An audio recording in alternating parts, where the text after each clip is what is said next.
O assunto de hoje. Tirei o copo daqui que ficava aparecendo, fica estranho. O assunto de hoje é filosófico. Ontem eu estava fazendo o trabalho TFG1 da faculdade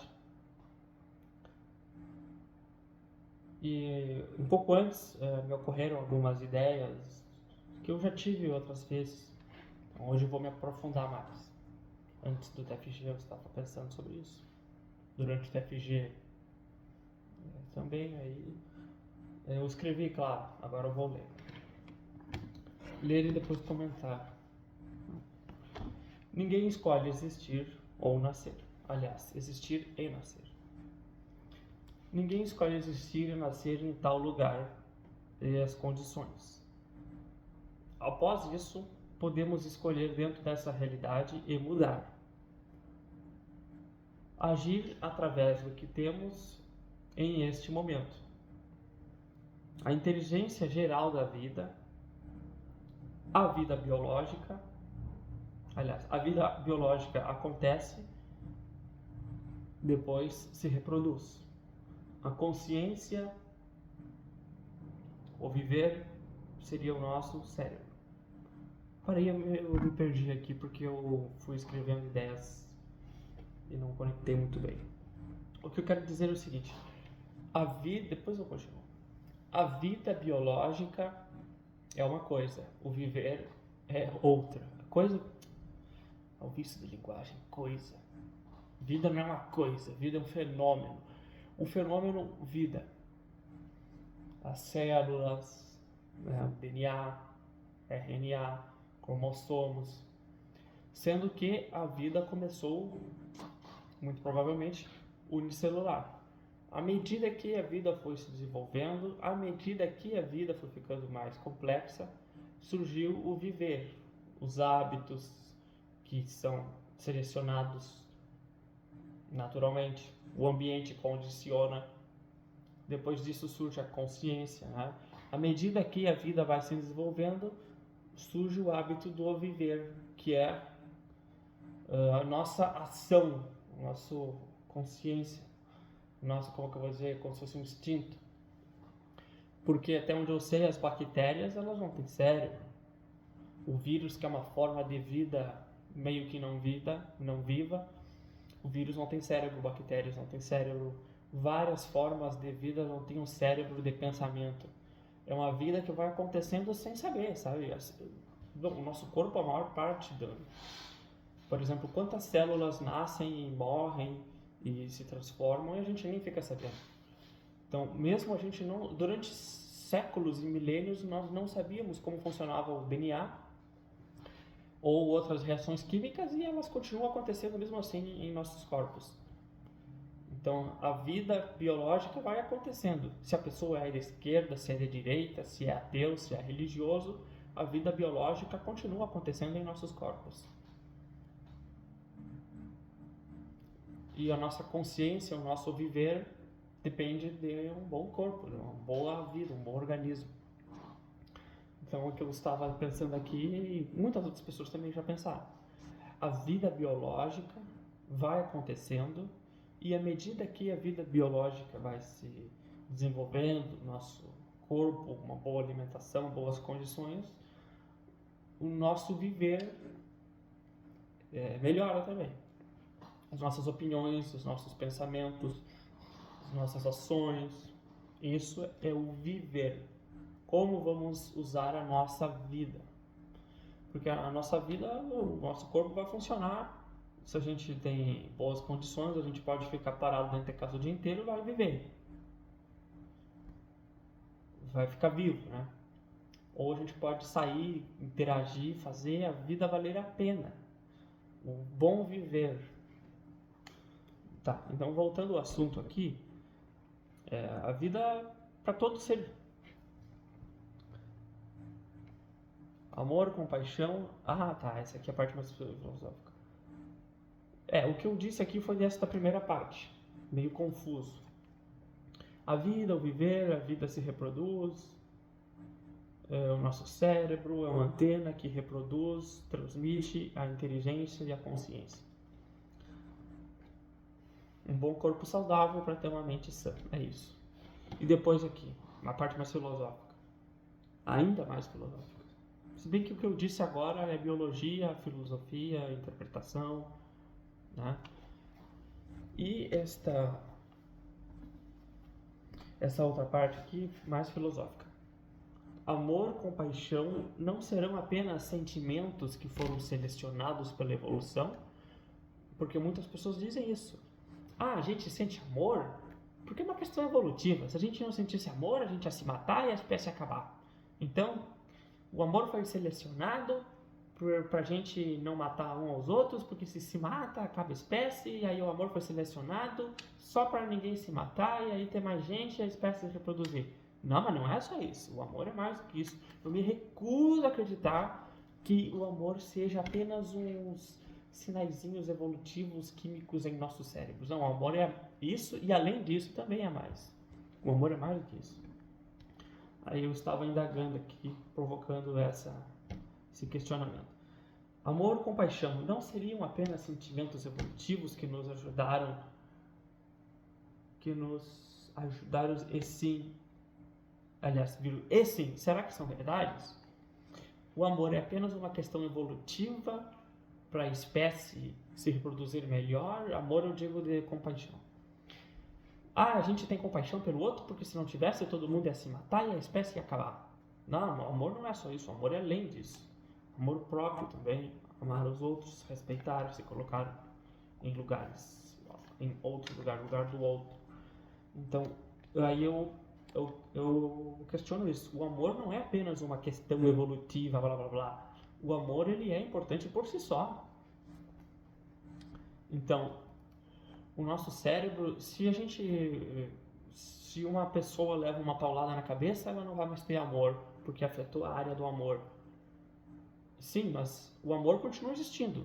É o cérebro dessa pessoa que não está conseguindo captar e entender. Então, se o cérebro tem um defeito, ele não vai conseguir captar e entender o amor, mas o amor, a compaixão continuam existindo. Continua existindo por aí. É uma coisa real, sabe? É um sentimento verdadeiro. Então tem que arrumar o cérebro da pessoa para ela voltar a entender o que é o amor que existe sim de verdade. É isso que eu estou comentando aqui.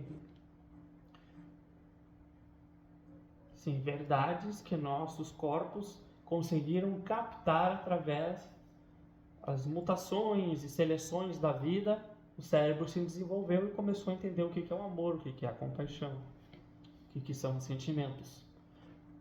Agora já estamos pela metade do que eu escrevi aqui. Então, começa continuando, sabemos que sabemos. E sabemos que não sabemos também. Os sentidos que usamos para entender o mundo, além destes sentidos. O que mais tem? Quais outros sentidos nós temos? Temos a visão, olfato, paladar, o tato, escutar, né? E os sentidos. Interessante, ano passado, retrasado, eu descobri que os cegos não enxergam preto. Eu achava que os cegos enxergavam preto, mas na verdade não é bem preto, é outra coisa. É até difícil de conceber em um primeiro momento, mas assim, por exemplo, quando eu estou olhando para esse computador, eu estou vendo um vulto de um celular, mas qual é a cor desse vulto? Eu não consigo identificar muito bem. Bom, eu consigo vagamente branco porque eu estou com uma camisa branca. Mas aí quando você olha de perfil assim, periférico, por exemplo, aqui desse lado, lá aquele armário, eu olhando aqui eu não consigo me concentrar. Que cor tem aqui? Como se fosse um preto, mas não é branco, não é azul, não é vermelho, não é nenhuma cor forte, nenhuma cor marcante. É como se fosse uma coisa apagada, mas não é exatamente preto. Sabe? Não é um preto que destaque quando você olha de relance. Então não dá para entender bem como que é o cego. Aí você fecha o olho e você vê as coisas escuras, mas o cego ele não vê escuro. Então olha como os sentidos são coisas muito, né, Temos que entender, raciocinar. Então, assim, por exemplo, quando você fecha um olho, você vê nada com esse olho. Você está enxergando preto? Você está enxergando nada. Mas como assim? Mas com esse olho eu estou enxergando. Então, eu não enxergo com um, mas eu enxergo com o outro. Então, alguma coisa tem que enxergar. Mas nem isso o cego vê nada. Então, é algo bem complicado. Mas a gente consegue entender que não dá para entender totalmente. Só sendo cego para descobrir, e eu não quero ser cego. Não quero ficar cego. Tem uma coisa que o Newton ele chegou a furar um dos olhos com uma agulha para filosofar sobre como que a luz funcionava, se a luz saía, a luz era algo que o olho emitia e voltava, ou algo que vinha só de fora. Aí ele chegou à conclusão correta que era algo que vinha só de fora mesmo. E teve que quase ficar cego, parcialmente prejudicou a visão dele durante alguns dias. Newton é bem corajoso. Eu vou ver até se essa história é verídica depois. Que Newton, muito curioso, espetou os olhos para chegar a uma certa conclusão. Arriscado ele, né? Pelo menos ele fez com o olho dele, não com o olho do outro. Cada um usa seu corpo. Tá, então continuando aqui. Os sentidos dos nossos corpos. Como um corpo saudável, nossa consciência pode se manifestar. Ah, tá, isso aqui eu já comentei. Bem, vírgula. Diferentes deveremos pensar e questionar sem viés e manipulações. É verdade. Sem caricatura, sem manipulação, manifestação e manipulação. Tem que analisar o argumento sem julgar a pessoa pela sua aparência. Isso. Devemos pensar e questionar sem viés de manipulação. Além de nós, a realidade é o que é. Chega uma hora que a gente pensa, as coisas, a realidade é o que é. Né? Então não tem como mudar. As coisas são o que são. Por que é dessa maneira? Por que é de outra?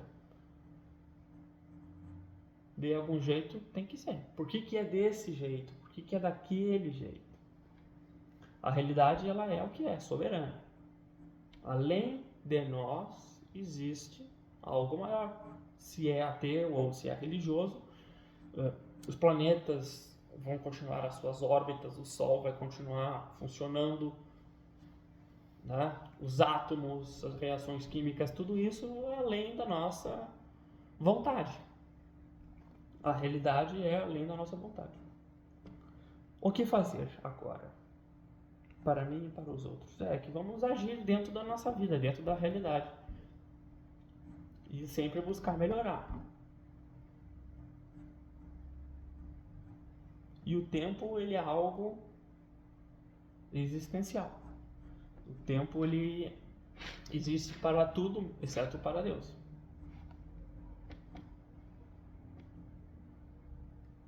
Então, entendendo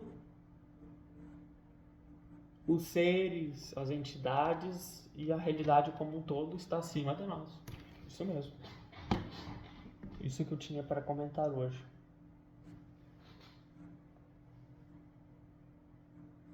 São abordagens e pensamentos que outros filósofos já desenvolveram, claro, né? Eu posso trazer um ponto de vista diferente e aplicar de uma maneira diferente.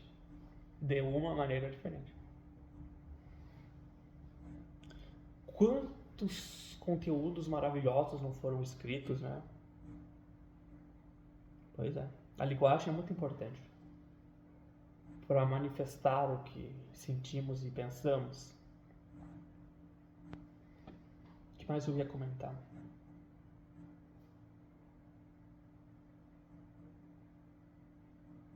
Ah, sim. Um exercício que eu faço é sempre que eu acordo, eu tento lembrar dos sonhos para exercitar o cérebro.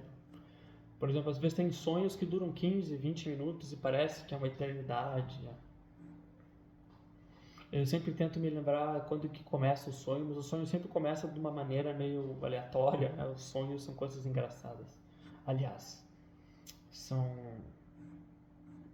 os sonhos são manifestações, sonhos são sentimentos, sonhos são pensamentos, sonhos são alucinações normais, sonhos são sonhos. Quando é ruim a gente chama de pesadelo. Os pesadelos, os sonhos. Aí eu busco sempre tentar lembrar um pouco dos sonhos e pensar: isso aqui é bobagem, isso aqui faz sentido, isso aqui é bobagem, isso aqui faz sentido. Exercitar o cérebro. Aí logo que eu acordo, penso sobre os sonhos. E é isso, às vezes a gente sonha com coisas que apareceram em nossos dias, a gente sonha com algo que a gente pensou, com algo que a gente deseja, com algo que a gente não gosta, com algo que a gente gosta. E para evitar pesadelos, é bom não jantar muito. Se a pessoa janta, fica com o estômago pesado, o intestino pesado, tem a tendência a ter pesadelos. Se você se alimenta bem, tem a tendência a ter sonhos normais. Interessante. Por isso que é bom cuidar do corpo para ter uma boa mente. E é isso. Por hoje é isso. Até a próxima.